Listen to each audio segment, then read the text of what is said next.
Hello friends, welcome to TNPSC kingdom. அனைவருக்கும் வணக்கம். So இந்த வீடியோ பதிவில் நம்ம என்ன தகவல் பற்றி பார்க்க போகிறோம் அப்படின்னா, இந்திய அரசியலமைப்பு அப்படிங்கிறது எப்படி உருவாச்சு அப்படிங்கிறத பற்றி பார்க்க போகிறோம். சரியா? ஸோ போன வீடியோவில் நம்ம என்ன பார்த்துருந்தோம், இந்திய அரசியலமைப்பு வந்து எதுக்காக வந்து உருவாக்கணும் அப்படின்னு நினச்சாங்க, என்னென்ன காரணங்கள், வரலாற்று பின்னணி என்ன, என்னென்ன ப்ராப்ளம்ஸ்லாம் வந்துச்சு அப்படிங்கிறத பற்றி பார்த்தோம். சரியா?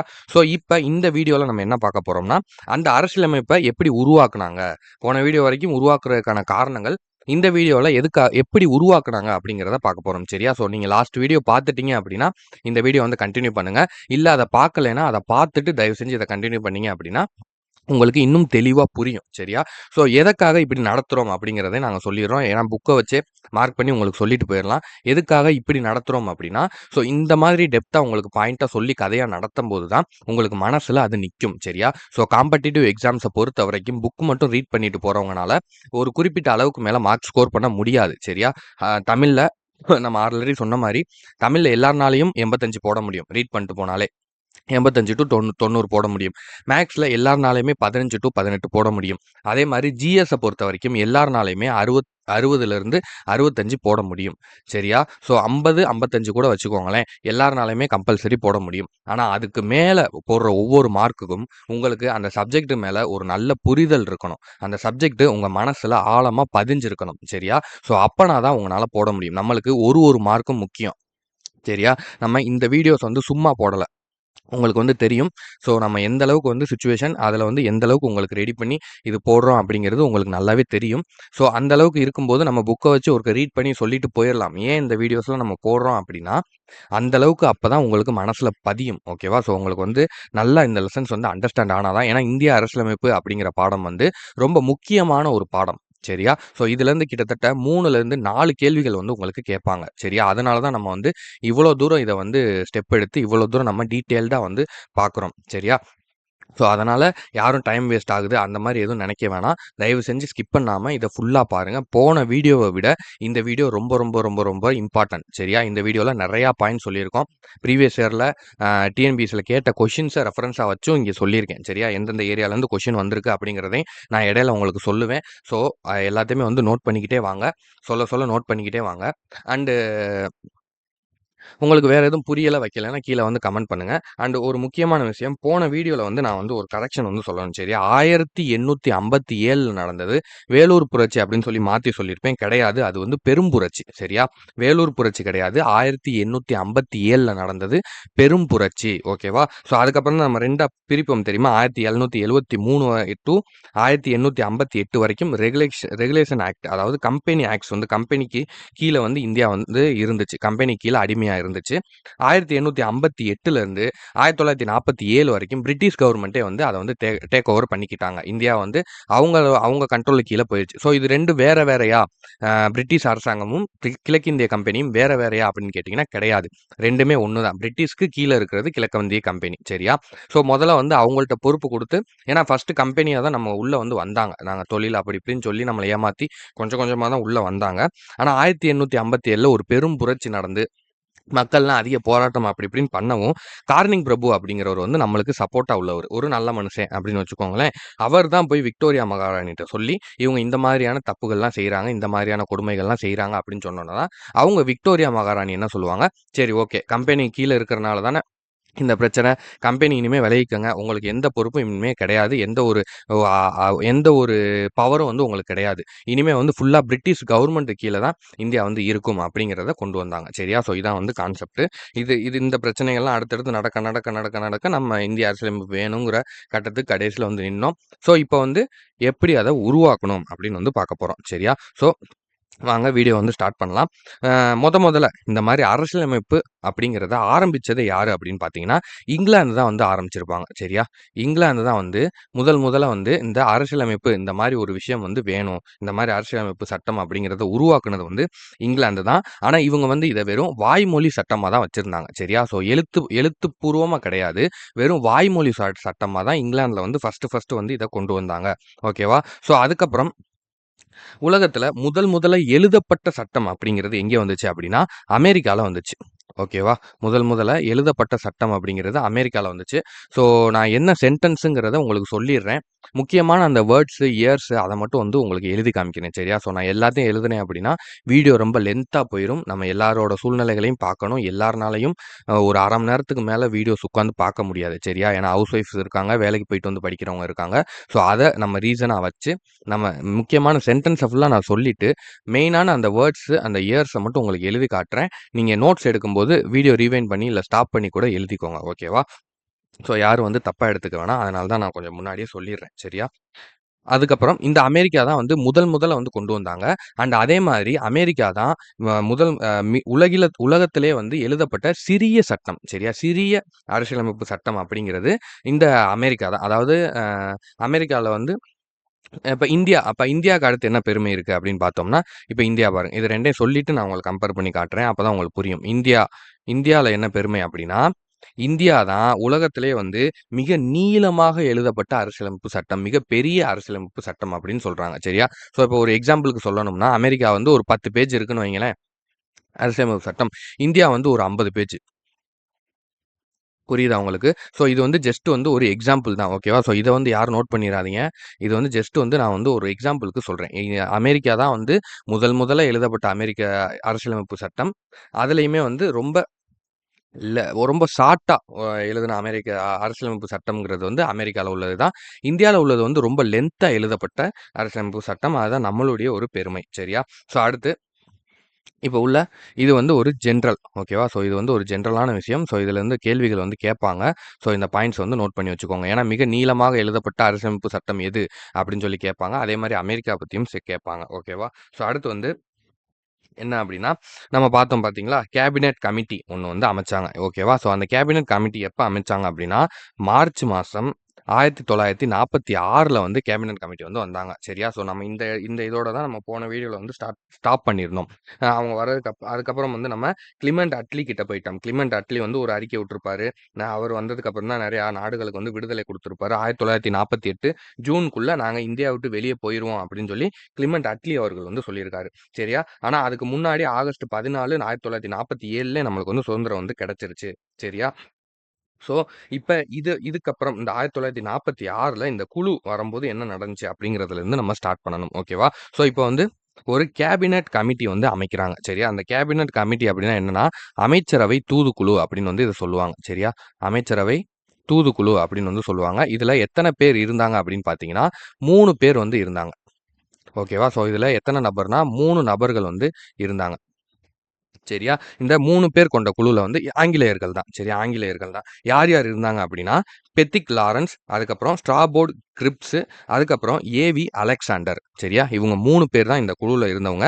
இந்த குழுவினுடைய தலைவர் யாருன்னு பார்த்தீங்கன்னா, இந்த பெத்திக் லாரன்ஸ் அப்படிங்கிறவர் தான் இந்த குழுவினுடைய தலைவர். இவங்களுக்கு என்ன வேலை அப்படின்னா, இந்தியாவுக்கு அரசியலமைப்பு சட்டம் வந்து அ உருவாக்கலாமா? அவங்களுக்கு வந்து அரசியலமைப்பு சட்டம் வந்து தேவையா? அவங்க வந்து அத சரியா அரசியலமைப்பு சட்டம் உருவாக்குனா, இவங்க சரியா வந்து ஆட்சி பண்ணுவாங்களா? அவங்களுக்கு விடுதலை வந்து குடுத்துறலாமா? இப்படிங்கிறதெல்லாம் அனலைஸ் பண்றதுக்காக தான் இந்த அமைச்சரவை தூதுக்குழுவ வந்து அமைச்சிருப்பாங்க. சரியா? ஸோ இந்த அமைச்சரவை தூதுக்குழு என்ன பண்ணும் அப்படின்னா, கேபினெட் கமிட்டி இந்தியாவுக்கு ஒரு அரசியலமைப்பு சட்டம் தேவைதான். அதுவும் தனியா தேவை. ஸோ ஆல்ரெடி இங்கிலாந்து கிட்ட ஒரு அரசியலமைப்பு சட்டம் இருக்கு. ஆனா அது இந்தியாக்குன்னு நம்ம தனியா ஒரு அரசியலமைப்பு சட்டம் வந்து உருவாக்கணும் அப்படின்னு வந்து சொல்லுவாங்க. சரி உருவாக்கணும் ஓகே. அதை எப்படி உருவாக்குறது அப்படிங்கிறபோது தான் அவங்க என்ன சொல்லுவாங்கன்னா, இந்தியாவுக்குன்னு ஒரு அரசியலமைப்பு நிர்ணய சபைய உருவாக்குங்க. சரியா? இந்த அரசியலமைப்ப கிரியேட் பண்றதுக்கு சரியா? ஒரு வேலைய வந்து செய்றதுக்கு ஒரு டீம் போடுவாங்க தெரியுமா? இப்ப வேலைகள்ல ஆஃபீஸ்லலாம் அந்த மாதிரி நம்ம அரசியலமைப்பை எழுதுறதுக்கு, உருவாக்குறதுக்கு ஒரு டீம வந்து போடுங்க. அரசியலமைப்பு நிர்ணய சபைய வந்து உருவாக்குங்க. அத குழுக்களா பிரிச்சு, அந்த ஒவ்வொரு குழுக்களுக்கும் ஒவ்வொரு பணிய குடுங்க. நீங்க வந்து அரசியலமைப்பு எழுதணும்ப்பா. நீங்க வந்து கொடி, நீங்க வந்து நேஷனல் ஆந்தம், நீங்க வந்து அடிப்படை இந்த மாரி ஒவ்வொன்னுக்கும் வந்து ஒவ்வொரு டிபார்ட்மெண்ட் வந்து பிரிச்சு குடுத்துருங்க. ஒவ்வொரு குழுக்களுக்கா வந்து குடுத்துருங்க. அந்த குழுக்கள் குடுக்குற பரிந்துரைகள நீங்க மாத்தவும் செய்யலாம். இல்ல அப்படியேவும் ஏத்துக்கலாம். அப்படின்னு வந்து சொல்றாங்க. சரியா? நீங்க மாத்தவும் செய்யலாம். இல்ல அப்படியேவும் ஏத்துக்கலாம். அப்படின்னு சொல்லி இந்த கேபினட் மிஷன் வந்து ஒரு அறிக்கைய வந்து சப்மிட் பண்றாங்க. சரியா? ஒரு நிமிஷம். ஆ 1 மினிட்ங்க. இந்த கேபினட் குழு வந்து ஒரு அறிக்கைய வந்து சப்மிட் பண்றாங்க. அது எப்ப பண்றாங்கன்னா, 1946 மேல வந்து பண்றாங்க. ஓகேவா? ஸோ இப்ப எத்தன மாசம் இங்க பாருங்க. மார்ச்ல ஆரம்பிச்சு மேல வந்து இவங்க அதுக்குள்ள எல்லா ரிசர்ச்சும் முடிச்சு என்னென்ன பண்ணலாம், வைக்கலாம், இந்தியாவுக்கு வந்து குடுக்கலாமா, வைக்கலாமா அப்படிங்கிற எல்லா இதுவும் பண்ணி அ அறிக்கைய வந்து 1946 மேல வந்து சப்மிட் பண்ணிட்டாங்க. ஓகேவா?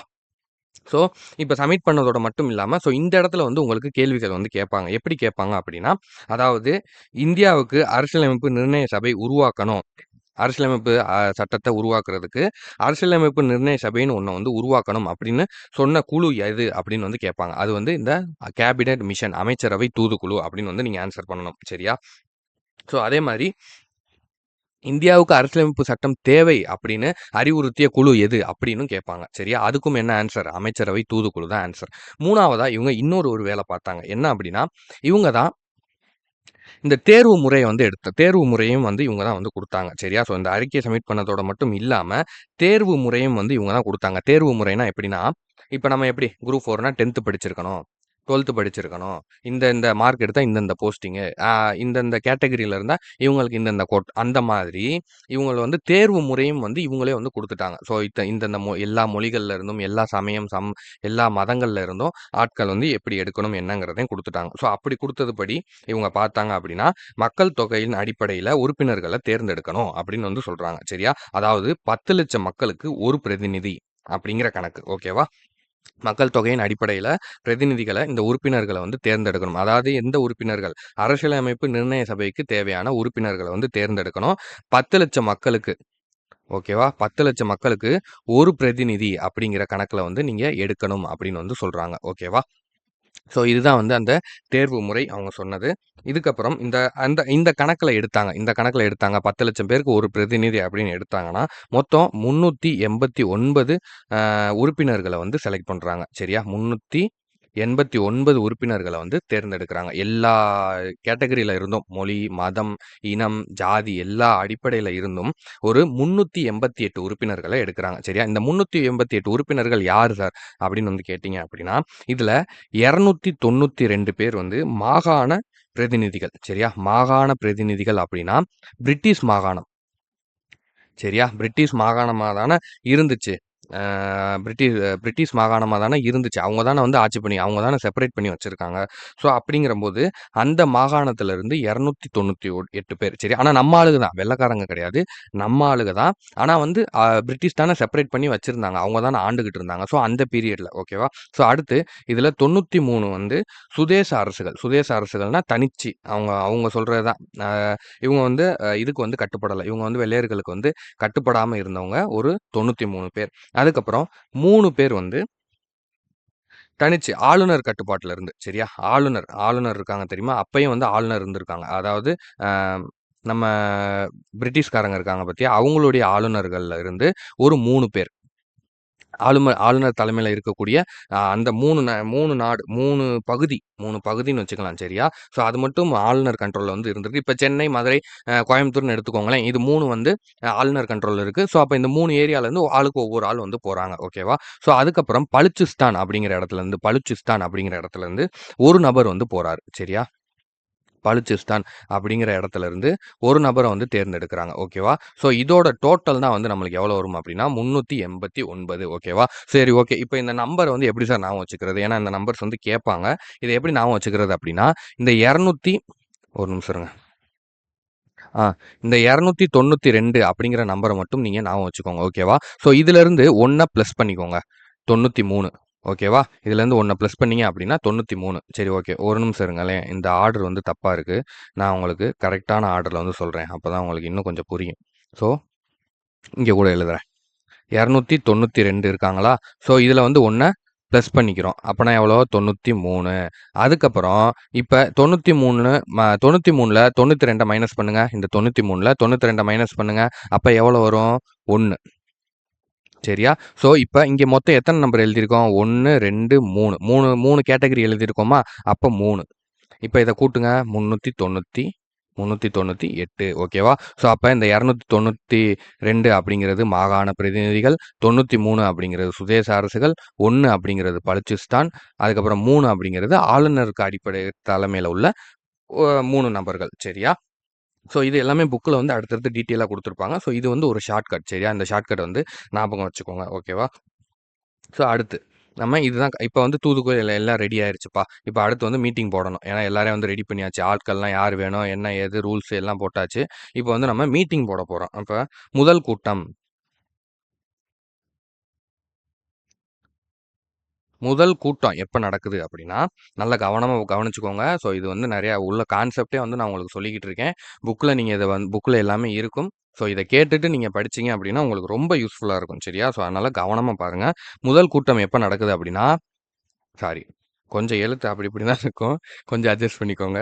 டிசம்பர் 9, 1946ல முதல் கூட்டம் வந்து நடக்குது. சரியா? ஸோ இது வந்து ஒரு இம்பார்ட்டன்ட்டான கொஷின். ஓகேவா? ஒரு இம்பார்ட்டன்ட்டான கொஷின் இந்த முதல் கூட்டம் அப்படிங்கிறது. சரியா? ஸோ இத வந்து ஆல்ரெடி வந்து கேட்டிருக்காங்க. இனிமே வந்து கேட்க வாய்ப்புகள் இருக்கு. அரசியலமைப்பு நிர்ணய சபைக்கான முதல் கூட்டம் எப்போது நடந்துச்சு அப்படின்னு வந்து கேட்பாங்க. டிசம்பர் 9, 1946 அப்படிங்கிறத ஞாபகம் வச்சுக்கோங்க. ஓகேவா? ஸோ இதுல இந்த கூட்டத்துல, முதல் கூட்டத்துல ஒரு தலைவர் வேணும்ல. ஸோ இப்ப கூட்டம் நடக்குது, ஒரு மீட்டிங் நடக்குதுப்பா. நம்ம ஒரு கிரிக்கெட் விளையாட போறோம். ஏதோ ஒண்ணு பண்ண போறோம் அப்படின்னாலுமே, ஒரு டீம் லீடரு அப்படின்னு ஒருத்தவர் வேணும். சரியா? ஸோ ஆனா எடுத்தோனே இப்பதான் வந்து முதல்ல நம்ம ஒரு கூட்டமே ஆரம்பிக்க போறோம். எடுத்தோனே நம்ம ஒரு கரெக்ட்டான தலைவர் யாரு? கரெக்ட்டான லீடர் யாரு? அப்படிங்கிறத நம்ம சூஸ் பண்ண முடியாது. கரெக்ட்டா? ஸோ அதுக்காக ஒரு தற்காலிக தலைவர வந்து போடுறாங்க. எப்படி? தற்காலிக தலைவர வந்து போடுறாங்க. சரியா? இந்த தற்காலிக தலைவர வந்து எப்படி போடுறாங்க அப்படின்னா, வயது மூப்பு காரணமாக. சரியா? மூத்த உறுப்பினர். இவர் தான் வந்து வயசுல வந்து மூத்தவரு. வயசுல பெரியவருப்பா அவர் தான். அவர் சொல்றத கேளுங்கப்பா அப்படிம்பாங்கல்ல. அந்த மாதிரி இவர் வயசுல பெரியவர் அப்படிங்கிறனால ஒரு தற்காலிக தலைவர போடுறாங்க. அவர் பேர் என்னன்னா, சச்சிதானந்த சின்ஹா. ஓகேவா? ஸோ இந்த பேர நோட் பண்ணி வச்சுக்கோங்க. சச்சிதானந்த சின்ஹா. இவர் தான் வந்து தற்காலிக தலைவர். கேட்பாங்க. இந்த கொஸ்டின் வந்து கேட்பாங்க. அரசியலமைப்பு நிர்ணய சபையின் தற்காலிக தலைவராக இருந்தவர் யார்? அப்படின்னா சச்சிதானந்த சின்ஹா. ஓகேவா? எதனால தற்காலிக தலைவரா இருந்தாரு? இவர் வந்து மூத்த உறுப்பினர். வயசு வந்து அதிகமா இருந்துச்சு. அதனால இவர வந்து தற்காலிக தலைவரா வந்து சொல்றாங்க. இவர் தலைவரா இருக்கட்டும் அப்படின்னு சொல்லி, இவருக்கு ஒருத்தவங்க சப்போர்ட் பண்ணியிருப்பாங்கல்ல. இவர தலைவரா போடுவோம்ப்பா. கரெக்ட்டா வருவாரு அப்படின்னு சொல்லி முன்மொழிந்திருப்பாங்கல்ல. அது யாரு அப்படின்னு பார்த்தீங்கன்னா, ஆச்சாரிய இதெல்லாம் வந்து புக்ல இருக்கும். ஸோ இருந்தாலும் வந்து நான் உங்களுக்கு இப்பயே வந்து சொல்லிர்றேன். நீங்க புக் பார்க்கும்போது உங்களுக்கு ரொம்ப ஈஸியா தெரியும். "ஏய் இதெல்லாம் நம்ம பார்த்துட்டோம்ல" அப்படின்னு. ஜே.பி. கிருபாலனி. ஓகேவா? ஜே.பி. கிருபாலனி அப்படிங்கிறவர் தான். இவரு சச்சிதானந்த சின்ஹா வந்து தலைவரா இருக்கட்டும் அப்படின்னு சொல்லி முன்மொழிஞ்சவரு. தற்காலிக தலைவரா நம்ம சச்சிதானந்த சின்ஹாவ போடுவோம் அப்படின்னு சொல்லி சப்போர்ட் பண்ணவரு ஜே.பி. கிருபாலனி அப்படிங்கிறவரு. சரியா? இவரு ரொம்ப முக்கியமானவரு. கேள்விகள் கேட்பாங்க. நோட் பண்ணிக்கோங்க. ஓகேவா? ஸோ அடுத்து 2வது கூட்டம். இப்ப முதல் கூட்டம் முடிஞ்சுப்பா. முதல் கூட்டமே என்னது? தற்காலிக தலைவர தேர்ந்தெடுக்கிறது தான் முதல் கூட்டமே. ஓகேவா? அடுத்தது 2வது கூட்டம். 2ஆம் கூட்டம். 2ஆம் கூட்டம் எப்ப நடக்குது அப்படின்னா, 2 நாள்ல. டிசம்பர் 11, 1946ல 2வது கூட்டம் நடக்குது. ஓகேவா? இந்த 2வது கூட்டம் நடக்கும்போது, இப்ப தற்காலிக தலைவரு போன மீட்டிங்ல தேர்ந்தெடுத்தாச்சு ஓகே. ஆனா இப்ப நிரந்தரமா ஒரு தலைவர போடணும்ப்பா. ஏன்னா, சச்சிதானந்த சின்ஹாக்கு வந்து உடல்நிலை வந்து சரியில்ல.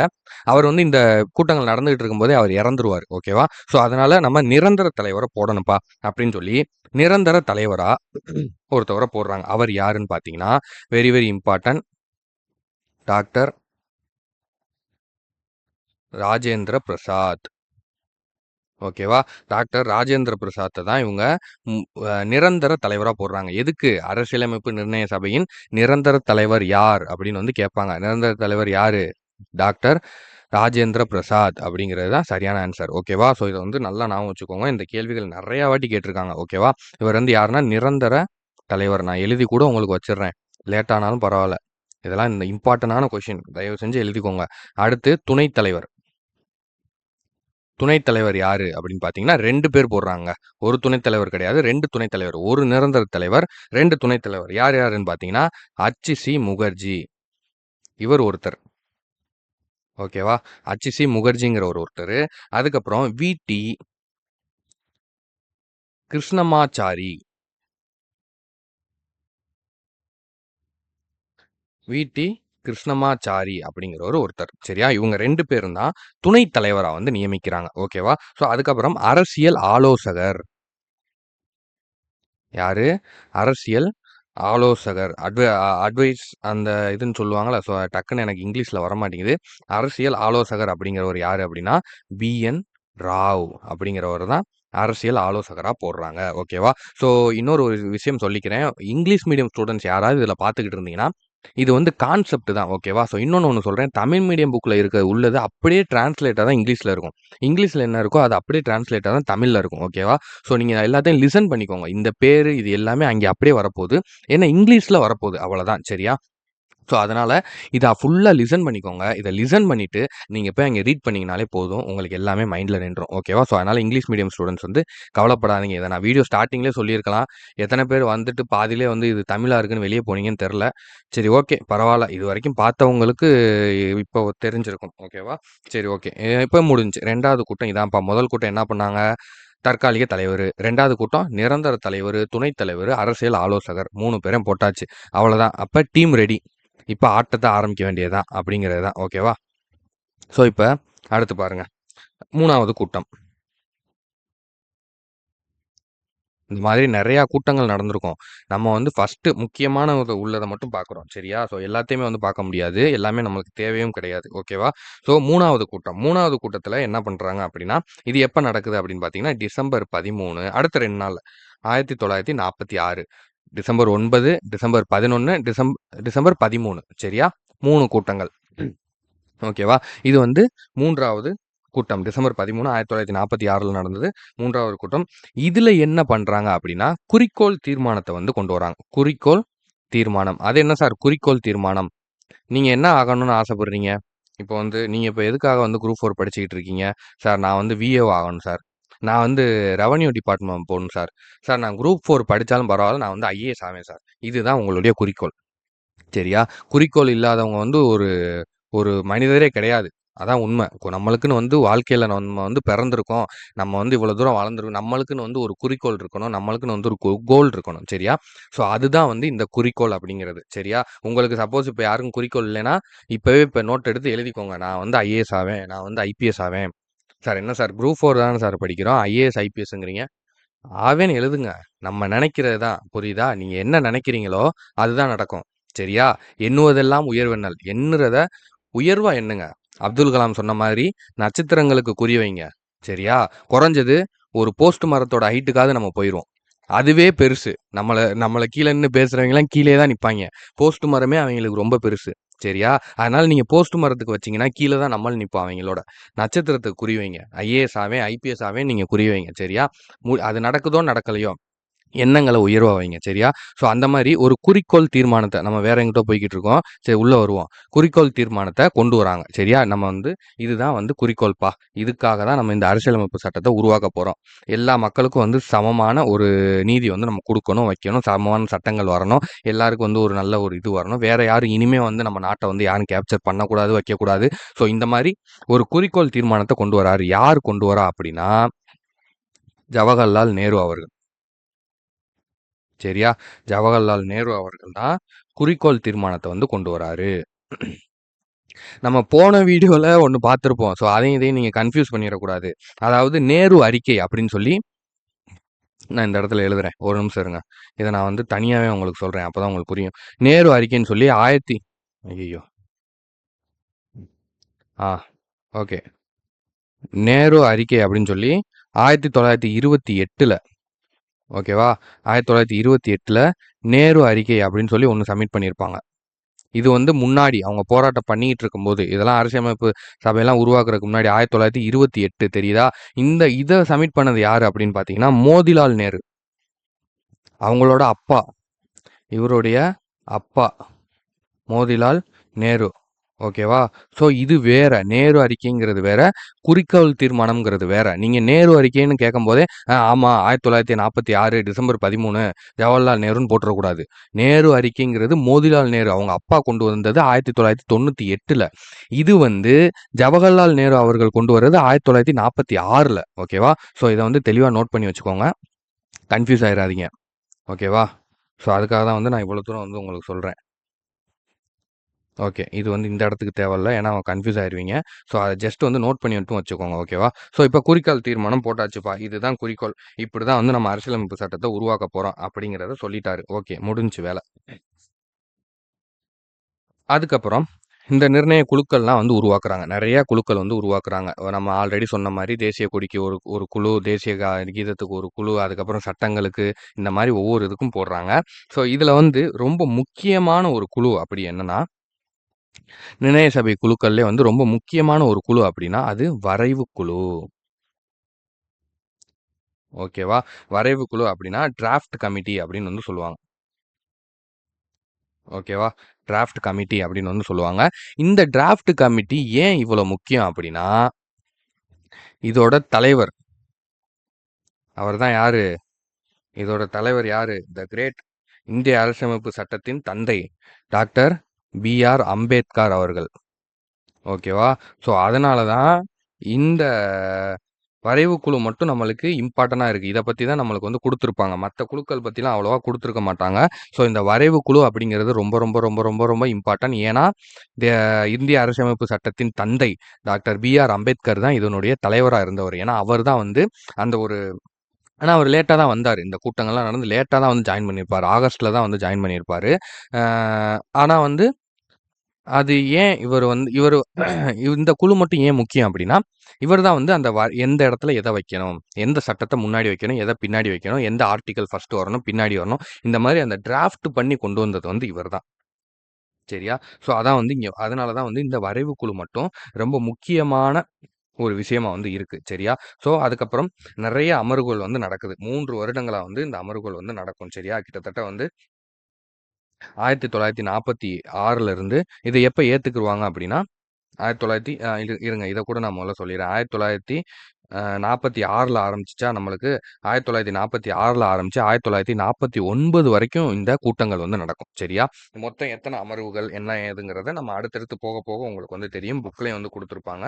ஸோ ஃபர்ஸ்ட் ஆஃப் ஆல் வந்து நம்ம நோட் பண்ண வேண்டியது இந்த ஒரு விஷயம் தான். 3 வருஷம் வந்து இது நடைபெறும்.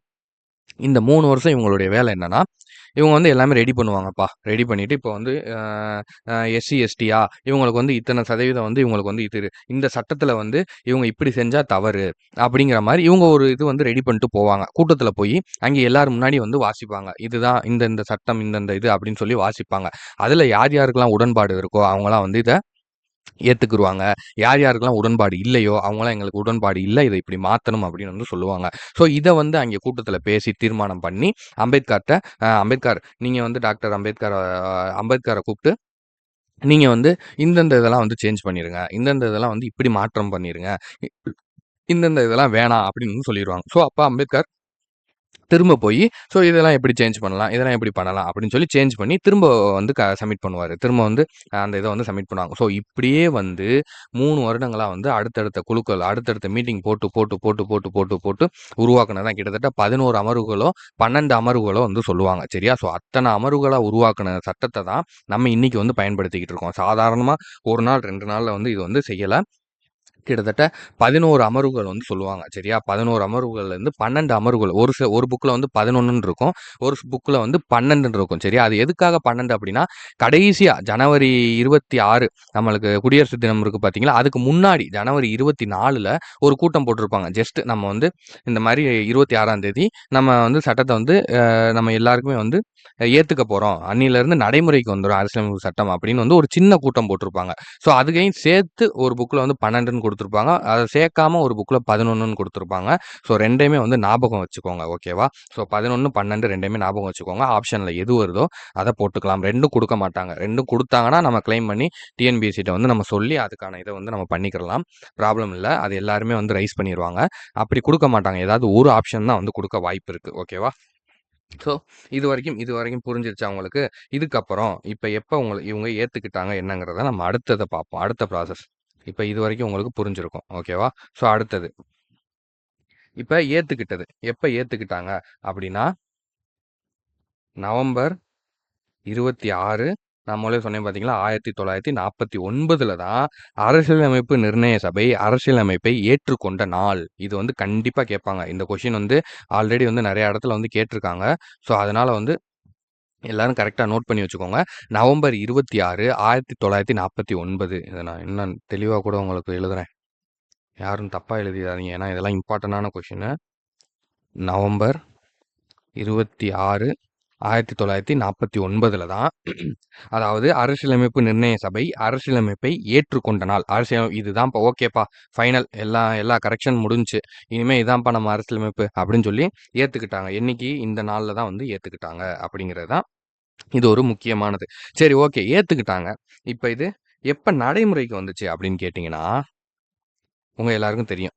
ஜனவரி 26, 1950ல தான் வந்து இது நடைமுறைக்கு வருது. ஓகேவா? ஸோ அப்ப நீங்க கேட்கலாம், சார் 1949 நவம்பர்லயே வந்துருச்சே 26 அப்ப 27ஆம் தேதி நம்ம வந்து போட்டுருக்கலாம்ல? அப்படின்னு வந்து கேட்கலாம். 7ஆம் தேதியே நம்ம அக்செப்ட் பண்ணியிருக்க வேண்டியது தானே? எதுக்கு இவ்வளோ வந்து டிலே? எதுக்கு வந்து ஜனவரி 26, 1950ல வந்து நடைமுறை கொண்டு வராங்க? அப்படின்னு வந்து நம்ம கேட்கலாம். சரியா? ஸோ இதுக்கான ரீசன் என்ன அப்படின்னா, இந்த ஜனவரி 26 அப்படிங்கிற தேதிக்கு வந்து ஒரு ஒரு கதை ஒண்ணு இருக்கு. சரியா? அத சொல்றேன் கேளுங்க. ஒரு குட்டி கதை சொல்றேன். கேளுங்க. என்னன்னா, டிசம்பர் 31, 1929ல சரியா? டிசம்பர் 31, 1929ல ஐஎன்சி மாநாடு வந்து நடக்கும். சரியா? இந்திய காங்கிரஸ் ஐஎன்சி மாநாடு வந்து நடக்கும். நெறையா நடக்கும். முன்னாடிலாம் நெறையா நடந்திருக்கும். அது வந்து எங்கே நடக்குது அப்படின்னா, லாகூர்ல வந்து நடந்திருக்கும். சரியா? லாகூர்ல நடந்திருக்கும்.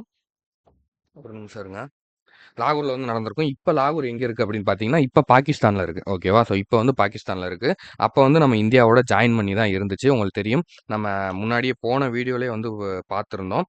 ஜூன் 3 அதாவது ஜூன் 3ன்னு வந்து ஒரு திட்டம் வந்து கொண்டு வந்திருப்பாங்க. ஜூன்ல அந்த அந்த ஜூன் 3 திட்டத்துல தான் இந்தியா, பாகிஸ்தான வந்து 2ஆ பிரிச்சிருப்பாங்க. ஸோ அதுக்கு முன்னாடி வரைக்கும் நம்ம உள்ள எல்லாம் பண்ணிக்கிட்டு தான் இருந்தோம். அப்படிங்கிறனால, இது 1929லயே வந்து ஒரு ஐஎன்சி மாநாடு வந்து நடந்திருக்கும். அது எங்கே நடந்திருக்கும்னா, லாகூர்ல நடந்திருக்கும். இதுக்கு யார் வந்து தலைவர் அப்படின்னா, இது யார் தலைமையில நடந்திருக்கும் அப்படின்னு பார்த்தீங்கன்னா, ஜவஹர்லால் நேரு தலைமையில நடந்திருக்கும். ஓகேவா? ஜவஹர்லால் நேரு தலைமையில இந்த இது வந்து நடந்திருக்கும். ஸோ இது எங்கே எங்கே வந்து இது நடக்கும்? இது வந்து இந்த தலைமையில நடக்குதா? ஜவஹர்லால் நேரு தலைமையில வந்து இது நடந்திருக்கும். ஸோ இந்த இந்த மாநாட்ல என்ன பண்ணுவாங்க அப்படின்னா, ராவி ஆற்றங்கரையில வந்து மூவர்ண கொடிய வந்து பறக்க விடுவாங்க. சரியா? நம்ம தேசிய கொடிய வந்து ராவி ஆற்றங்கரையில வந்து பறக்க விடுவாங்க. ஸோ அப்படி பறக்க விடும்போது, இந்த மாநாட்ல ஒரு தீர்மானம் வந்து எடுத்துக்குருவாங்க. என்ன தீர்மானம் அப்படின்னா, இனிமே வரப்போற ஜனவரி 26 எல்லாமே ஓகேவா? ஸோ அதாவது எப்ப 29லயே இங்க 49ல தான் இங்க 50ல தான் நம்ம ஏத்துக்கிட்டோம். ஆனா 1929லயே இனிமே ஜனவரி 26 எல்லாமே நம்ம பூரண சுயராஜ்ய தினமா நம்ம வந்து கொண்டாடணும். அதாவது பூரண சுயராஜ்ய தினம் இல்லைன்னா சுதந்திர தினம்னு கூட நீங்க வச்சுக்கலாம். 2மே வந்து ஒரே மீனிங் தான். சுயராஜ்ய தினமா வந்து நம்ம கொண்டாடணும் அப்படின்னு வந்து சொல்லியிருப்பாங்க. சரியா? ஸோ அதனால தான் இந்த ஒரு தீர்மானம் இருக்கிறதுனால தான் நம்ம நவம்பர் 26ல அது ஏத்துக்கப்பட்டாலும், ஜனவரி 26ல இண்டிபெண்டன்ஸ் டேவ வந்து சாரி ரிபப்ளிக் டேவ வந்து ஜனவரி 26 அரசியலமைப்பு நடைமுறை வந்த தினமா வந்து அத வச்சிருப்பாங்க. ஓகேவா? ஸோ இந்த இடத்துல வந்து ஒரு ட்விஸ்டடான கொஸ்டின் வந்து இருக்கு. சரியா? ஸோ இதுல வந்து நீங்க மாட்டிக்கிறாதீங்க. கவனமா பாருங்க. நவம்பர் 26 வந்து அரசியலமைப்பு தினம். சரியா? அரசியலமைப்பு நிர்ணய சபை வந்து ஏற்றுக்கிட்ட தினம் வந்து நவம்பர் 26 அதாவது கான்ஸ்டிடியூஷன் டேன்னு சொல்லுவாங்க. கான்ஸ்டிடியூஷன் டே அப்படின்னு வந்து சொல்லுவாங்க. ஓகேவா? ஸோ அதுக்கப்புறம் ஜனவரி 26 அப்படிங்கிறது என்னன்னா குடியரசு தினம். ஓகேவா? ஜனவரி 26 குடியரசு தினம். அன்னைக்கு தான் வந்து நடைமுறைப்படுத்தினது. சரியா? இது வந்து ரிபப்ளிக் டே. ஓகேவா? இது 2த்துக்கும் டிஃபரன்ஸ் இருக்கு. நீங்க ஜனவரி அரசியலமைப்பு தினம் அப்படின்னா, ஜனவரி 26 தானே அரசியலமைப்பு ஏத்துக்கிட்டாங்க அப்படின்னு சொல்லி ஜனவரி 26 போட்டுறக்கூடாது. சரியா? நவம்பர் 26 என்னைக்கு வந்து நிர்ணய சபை வந்து இதுதான்ப்பா அரசியலமைப்பு அப்படின்னு சொல்லி எல்லாரும் ஏத்துக்கிட்டாங்களோ, அதுதான் அரசியலமைப்பு தினம். கான்ஸ்டிடியூஷன் டே நவம்பர் 26.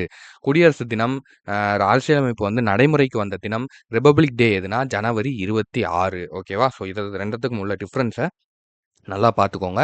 இது ரொம்ப, ரொம்ப, ரொம்ப, ரொம்ப முக்கியம். கன்ஃப்யூஸ் ஆயிராதீங்க. ஓகேவா? அடுத்தது ஓகேவா? ஸோ இது இவ்வளோதான் முடிஞ்சுச்சு. இப்போ வந்து நம்ம என்ன பார்த்துட்டோம், உருவானதுல இருந்து நம்ம எப்படி உருவாச்சு, குழு எப்படி உருவாச்சு, அத எப்படி எப்படி தேர்ந்தெடுத்தாங்க, யார் யாரெல்லாம் உள்ள வந்தாங்க, 389 பேர் எப்படி வந்தாங்க, 292, 93, 1, 3 எப்படி உள்ள வந்தாங்க. அதுக்கப்புறம் முதல் கூட்டம் இங்க நடந்துச்சு, 2வது கூட்டம் இங்க நடந்துச்சு, 3வது கூட்டம் இங்க நடந்துச்சு. அதுல என்னென்ன தீர்மானங்கள்லாம் எடுத்துக்கிட்டாங்க, யார் நிரந்தர தலைவர், யார் தற்காலிக தலைவர், யார் துணைத் தலைவர்கள், யார் சட்ட ஆலோசகர்கள் எல்லாத்தையுமே வந்து பார்த்தோம். ஸோ இப்போ அடுத்து வந்து நம்ம ஒரு சில இம்பார்ட்டன்ட் பாயிண்ட்ஸ் வந்து நான் இதில் வந்து சொல்கிறேன். அதை வந்து நோட் பண்ணிக்கோங்க. ஸோ இதெல்லாம் வந்து கொஷின்ஸ் வந்த ஏரியா. இதெல்லாம் நம்ம உள்ள வந்து பார்ப்போம். சரியா? ஸோ ஃபர்ஸ்ட் என்னன்னா, நிர்ணய சபையில பங்கேற்ற பெண்கள் நம்ம அந்த 393 பேர் சொன்னோம் பார்த்தீங்களா? எஸ். 389 சாரி 389 பேர் சொன்னோம்ல. இருங்க நான் எழுதி காமிச்சிடுறேன். 389 பேர் சொன்னோமா? இதுல வந்து 15 பேர் வந்து பெண்கள். ஓகேவா? ஏன்னா பெண்கள் வந்து பாதுகாத்தாங்களா இல்லையா? அப்படின்னு கூட கேட்கலாம். இப்பலாம் வந்து அந்த மாரி கொஷின்ஸ் வந்து கேட்கலாம். ஸோ இதையும் வந்து நோட் பண்ணிக்கோங்க. 389 பேர்ல 15 பேர்கள் வந்து பெண்கள். அதுக்கப்புறம் அரசியலமைப்பு சட்டம் வந்து செய்றதுக்கு உருவாக்குறதுக்கு இந்த அரசியலமைப்பு சட்டம் வந்து உருவாக்குறதுக்கு இத்தனை மாநாடுகள் போட்டிருக்காங்க. இத்தனை கூட்டங்கள் போட்டிருக்காங்க இல்லையா? இந்த கூட்டங்களுக்கெல்லாம் மொத்தமா இதுக்கு எவ்வளோ செலவுகள் ஆச்சு அப்படின்னு பார்த்தீங்கன்னா, 64,00,000. ஓகேவா? 64,00,000 தான். உண்மைய சொல்லப்போனா. இன்னைக்கெல்லாம் வந்து ஒரு மீட்டிங் போடுறதுக்கே பல கோடி செலவழிக்கிறாங்க. அன்னைக்கு வந்து நம்மளுடைய அரசியலமைப்பு சட்டத்த வந்து உருவாக்குறதுக்கே அந்த குழுக்களுக்கு மொத்தமாவே 64,00,000 தான் வந்து செலவாயிருக்கு. ஆனா அன்னைக்கு தேதியில வந்து அது மிகப்பெரிய ஒரு பணம். 64,00,000ங்கிறது இன்னைக்கு பார்த்தோம்னா பல கோடிகள் வரும். ஓகேவா? ஸோ அப்படி கம்பேர் பண்ணும்போது அது கரெக்ட் தான். இதுக்கடுத்து எத்தனை நாடுகளிடமிருந்து எடுத்துள்ளோம்? அதாவது அரசியலமைப்பு வந்து நம்ம எத்தனை நாடுகள்ட்ட இருந்து எடுத்திருக்கோம்? கொஞ்சம் கொஞ்சமா எடுத்திருக்கோம். அதெல்லாம் நம்ம அடுத்த லெசன் பார்க்கும்போது உங்களுக்கு தெரியும். ஒவ்வொரு நாட்டுல இருந்தும் ஒவ்வொரு விஷயத்த வந்து எடுத்திருப்போம். சமதர்மம், சமத்துவம், சகோதரத்துவம் அப்படிங்கிற இந்த 3 வார்த்தைய ஒரு நாட்டிலேருந்து எடுத்திருப்போம். பிரெஞ்சுல இருந்து எடுத்திருப்போம். ஸோ இந்த மாரி ஒவ்வொரு இடங்கள்ல இருந்தும் ஒவ்வொரு விஷயங்கள வந்து நம்ம எடுத்திருப்போம். ஸோ அப்ப மொத்தமா எத்தன நாடுகள்ல இருந்து நம்ம அரசியலமைப்ப கொஞ்சம் கொஞ்சமா பிச்சு பிச்சு திருடி இருக்கோம் அப்படின்னா 60 நாடுகள். ஓகேவா? ஐய்யய்யோ! என்ன பேனா எழுத 60 நாடுகள். ஓகேவா? ஓகே. ஸோ என்ன சார் திருடி இருக்கீங்கன்னு சொல்றீங்க. அப்பதாங்க ஞாபகம் இருக்கும் உங்களுக்கு. இப்படிலாம் இந்த மாரிலாம் நம்ம சொன்னா தான், அப்பப்போ வந்து உங்களுக்கு மைண்ட்ல வரும். எக்ஸாம்ல நீங்க போய் உட்காரும்போது, அப்பதான் வந்து உங்களுக்கு மைண்டுக்கு வரும். ஓகேவா? ஸோ அப்ப 60 நாடுகள்ல இருந்து நம்ம திருடியிருக்கோம். அதுக்கப்புறம் அரசியலமைப்பு சட்டம் உருவாக்க எடுத்துக்கொண்ட நாட்கள் எவ்வளோ? மொத்தமா எத்தன நாட்கள் வந்து இத உருவாக்குனாங்க அப்படின்னா, நான் ஆல்ரெடி சொன்ன மாதிரி தான்.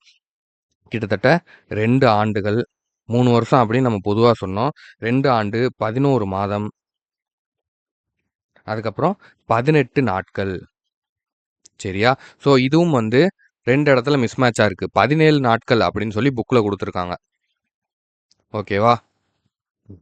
என்னன்னு தெரியல. 18 நாட்கள். மவுஸ் லைட்டா பென் ஒர்க் ஆக மாட்டேங்குது.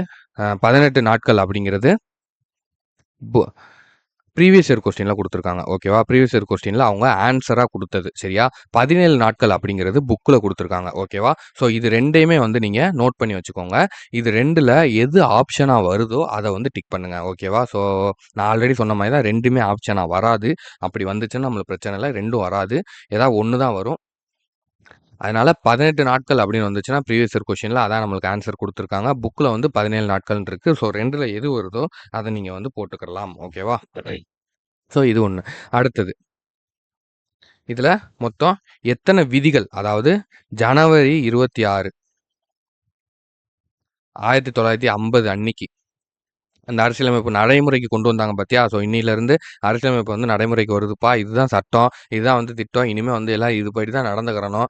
இத மீறி பண்ணீங்கன்னா, உங்க எல்லாத்துக்குமே குற்றம். நீங்க எல்லாருமே குற்றம் பண்ணவங்களா ஆயிருவீங்க. இத்தன வருஷம் ஜெயிலு, இத்தன வருஷம் தண்டனை அப்படிங்கிற மாரி ஜனவரி 26, 1950ல அரசியலமைப்பு சட்டம் வந்து நடைமுறைக்கு வந்தப்ப, எத்தன விதிகள், எத்தன அட்டவணைகள் இருந்துச்சு அப்படின்னா, 395 விதிகள் இருந்துச்சு.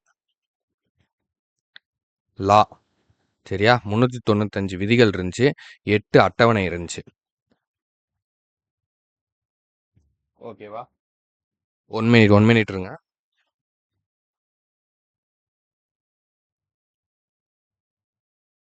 ஸோ 8 அட்டவணைகள் வந்து இருந்துச்சு. சரியா? ஸோ அதுக்கப்புறம் 22 பகுதிகள். 22 பகுதிகளா இருந்துச்சு. சரியா? 395 விதிகள்னா லா. ஓகேவா? 8 அட்டவணைகள்ங்கிறது வந்து இந்த சுதந்திர உரிமை, சமத்துவ உரிமை, சுரண்டலுக்கு எதிரான உரிமை, கல்வி கலாச்சார உரிமை, சமய சார்பு உரிமை இந்த மாதிரி 8 தொகுதிக. 8 பார்ட் ஓகேவா. அதுக்கப்புறம் 22 பகுதிகள்ங்கிறது தான் பார்ட். ஸோ வந்து ஒவ்வொரு இதுக்கும் உள்ள ஹெட்டிங் சரியா? அந்த மாரி கூட நம்ம வச்சுக்கலாம். இந்த மாரி 22 பகுதிகள். இது வந்து நான் உள்ள உங்களுக்கு எக்ஸ்ப்ளைன் பண்ணும்போது உங்களுக்கு தெளிவா புரியும். ஓகேவா? ஸோ இப்ப அடுத்தது பாருங்க. ஒரு நிமிஷம். லைட்டா மேல ஏத்திக்கிருவோமா? ஓகே. ஆ இப்போ வந்து இது வந்து அன்னிக்கு நம்ம எப்ப ஜனவரி 26, 1950ல இருந்தது. இது எல்லாமே 395 விதிகள், 8 அட்டவணை, 22 பகுதிகள்ங்கிறது. இன்னைக்கு கரண்ட்டா இப்ப என்ன சிச்சுவேஷன் அப்படின்னா, இப்ப கரண்ட்டா எத்தனை விதிகள், எத்தனை அட்டவணைகள் இருக்கு அப்படின்னு பார்த்தீங்கன்னா, 449 பிளஸ் விதிகள் இருக்கு. சரியா? ஏன் பிளஸ்ன்னு சொல்றோம்னா, அங்கேயே வந்து ஸ்டாப் பண்ணிட்டாங்க. ஏன்னா நெறைய இது விதிகள் வந்து திருத்துறாங்க, திரும்ப வந்து ஆட் பண்றாங்க, ரிமூவ் பண்றாங்க. ஸோ இந்த மாரி நடக்கிறதுனால, இப்போதைக்கு 1449 அப்படிங்கிற நம்பர் தான் வந்து ஸ்டேபிளா வச்சிருக்காங்க. ஸோ அதுக்கப்புறம் 12 அட்டவணை ஆயிருச்சு. 8ல இருந்து 12 அட்டவணை ஆயிருச்சு. 25 பகுதிகள் ஆயிருச்சு. ஓகேவா? ஸோ 25 பகுதிகளா வந்து மாறிருச்சு. ஓகேவா? ஸோ இதுதான் வந்து அ இப்ப உள்ள நிலவரம். கள நிலவரம் வந்து இதுதான். ஓகேவா? ஸோ இதுவரைக்கும் வந்து நான் சொன்னது எல்லாமே வந்து உங்களுக்கு புரிஞ்சிருக்கும் அப்படின்னு சொல்லி நினைக்கிறேன். என்ன ஏதுங்கிறத நீங்க கீழ கமெண்ட் பண்ணுங்க. ஓகேவா? ஸோ எல்லாமே வந்து பார்த்துருக்கோம். ஓகேவா? ஸோ என்னென்ன பார்த்துருக்கோம்? இங்கிலாந்துல வந்து ஃபர்ஸ்ட்டு உருவாச்சு. அமெரிக்கா வந்து ஒரு ரொம்ப ஷார்ட்டான அரசியலமைப்பு. முதல்ல எழுதப்பட்ட அரசியலமைப்பு. இந்தியா வந்து லாங்கஸ்ட்டு நீளமான அரசியலமைப்பு. அதுக்கப்புறம் மார்ச் 1946ல அமைச்சரவை தூதுக்குழு வராங்க. 3 பேர் வராங்க. அந்த 3 பேர்ல அந்த 3 பேர்ல யார் யார் இருக்கா? பெத்திக் லாரன்ஸு, ஸ்ட்ராபோர்டு கிரிப்ஸு, அதுக்கப்புறம் ஏவி அலெக்சாண்டர் இருக்காரு. அதுக்கப்புறம் 10,00,000லேருந்து ஒரு பிரதிநிதி வந்து செலக்ட் பண்ணணும் அப்படின்னு வந்து இவங்க அறிக்கை தாக்கல் பண்றாங்க. தேர்வு முறைய வந்து இவங்களே வந்து அனௌன்ஸ் பண்றாங்க. ஸோ, அதனால நம்மளுக்கு 292 மாகாண பிரதிநிதிகள், 93 சுதேச அரசுகள், 1 பலுச்சிஸ்தான் சார்பாக, அதுக்கப்புறம் 3 பேரு ஆணையர்கள் சார்பா உள்ளவங்க வராங்க. ஓகேவா? ஸோ, அடுத்து முதல் கூட்டம் எப்ப நடக்குதுன்னா, டிசம்பர் 9, 1946ல நடக்குது. அதுல தற்காலிக தலைவரா சச்சிதானந்த சின்ஹா வந்து தேர்ந்தெடுக்கிறாங்க. எதுக்காகன்னா, அவர் மூத்த உறுப்பினரா இருக்காரு. அது அது அத ஆமோ அது அத வந்து முன்மொழிந்தவர் யாருன்னா, இவர் வந்து தலைவரா இருக்கட்டும் அப்படின்னு சப்போர்ட் பண்ணவரு ஜே.பி. கிருபாலனி. 2ஆம் கூட்டம் டிசம்பர் 11, 2 நாட்கள் கழிச்சு 1946ல நடக்குது. நிரந்தர தலைவர் வந்து டாக்டர் ராஜேந்திர பிரசாத், துணைத் தலைவர் அச்சு.சி. முகர்ஜி, வி.டி. கிருஷ்ணமாச்சாரிய வந்து செலக்ட் பண்றாங்க. அரசியல் ஆலோசகரா பி.என். ராவ வந்து செலக்ட் பண்றாங்க. ஓகேவா? அதுக்கப்புறம் 3வது கூட்டம் டிசம்பர் 13, 1946ல நடக்குது. இதுல வந்து ஒரு குறிக்கோள் தீர்மானத்த கொண்டு வராங்க. யார் கொண்டு வர்றாருன்னா, ஜவஹர்லால் நேரு கொண்டு வராரு. ஓகேவா? ஸோ ஆல்ரெடி 1928ல நேரு அறிக்கைன்னு சொல்லி அவங்க அப்பா மோதிலால் நேரு ஒரு அறிக்கைய வந்து கொண்டு வந்திருப்பாரு. அது வேற, இது வேற. ஓகேவா? ஸோ அதுக்கப்புறம் இதுல பல குழுக்கள் வந்து உருவாக்குறாங்க. ஆனா வரைவு குழு அப்படிங்கிறது ரொம்ப ஸ்பெஷல். ஏன்னா தலைவர் டாக்டர் பி.ஆர். அம்பேத்கர் இருக்கிறதுனால, அவர் வந்து தலைவரா அந்த குழுல இருக்கிறனால, இது வந்து ஒரு குறிப்பிடத்தக்க ஒரு முக்கியமான ஒரு குழுவா வந்து பார்க்குறாங்க. ஸோ 1946லேருந்து 49 வரைக்கும் இந்த குழுக்க இந்த அமர்வுகள் வந்து நடக்குது. சரியா? இந்த மீட்டிங்ஸ் வந்து போகுது. நவம்பர் 26, 1949ல அரசியலமைப்பு நிர்ணய சபைய வந்து எல்லாரும் வந்து ஏத்துக்கிறாங்க. அரசியலமைப்பு நிர்ணய சபை வந்து அரசியலமைப்ப வந்து ஏத்துக்கிறது. அதுக்கப்புறம் ஜனவரி 26, 1950ல அத நடைமுறைக்கு கொண்டு வராங்க. இது எதுக்காக இவ்வளோ நாள் லேட்டா கொண்டு வராங்க அப்படின்னா, டிசம்பர் 31, 1929ல ஐஎன்சி மாநாடு லாகூர்ல வந்து நடந்திருக்கும். அதாவது ஜவஹர்லால் நேரு தலைமையில நடந்திருக்கும். அதுல ஜனவரி 26 இனிமே நம்ம பூரண சுயராஜ்ய தினமா வந்து நம்ம கொண்டாடணும் அப்படின்னு சொல்லி அவர் சொல்லியிருப்பாரு. ஸோ அதனால வெயிட் பண்ணி ஜனவரி 26 குடியரசு தினமா அனௌன்ஸ் பண்ணி, அன்னைக்கு வந்து நம்ம அரசியலமைப்பு சட்டத்த வந்து நடைமுறைப்படுத்தியிருப்பாங்க. ஆனா நவம்பர் 26 தான் நம்மளுடைய அரசியலமைப்பு தினம். அரசியலமைப்பு நிர்ணய சபை அரசியல் அமைப்பை ஏற்றுக்கொண்ட தினம் நவம்பர் 26 அன்னைக்கு தான் கான்ஸ்டிடியூஷன் டே. நம்மளுக்கு ஜனவரி 26 நடைமுறைப்படுத்திய தினம் குடியரசு தினம். ஓகேவா? ஸோ அதுக்கப்புறம் இதுல 389 உறுப்பினர்கள்ல 15 பேர் பெண்கள். 64 லட்சம் ரூபாய் மொத்தமா செலவாச்சு இந்த ப்ராசஸ்க்கு. 60 நாடுகள் கிட்ட இருந்து நம்ம கொஞ்சம் கொஞ்சமா அரசியலமைப்பு சட்டங்கள வந்து எடுத்திருக்கோம். 2 ஆண்டு 11 மாதம் 18 நாட்கள் வந்து இந்த கூட்டங்கள் வந்து நடைபெற்றுச்சு. ஜனவரி 26, 1950ல 395 விதிகள், 8 அட்டவணைகள், 22 பகுதிகள் வந்து இருந்துச்சு. ஆனா இப்ப 449 பிளஸ் விதிகள், 12 அட்டவணைகள், 25 பகுதிகளா கூடியிருக்கு. ஓகேவா? ஸோ இவ்வளவுதான் ஓவர்வியூ. ஓகேவா? உங்களுக்கு நல்லா புரிஞ்சிருச்சு அப்படின்னா, ஒரு லைக் போட்டு கீழ கமெண்ட்ல வந்து சொல்லுங்க. இல்ல உங்களுக்கு புரியல, இன்னும் வேற ஏதாவது டவுட் இருக்குனாலும் கமெண்ட்ல சொல்லுங்க. ஓகேவா? ஸோ ரொம்ப தேங்க் யூ. வீடியோ வந்து ஃபுல்லா லிசன் பண்ணதுக்கு.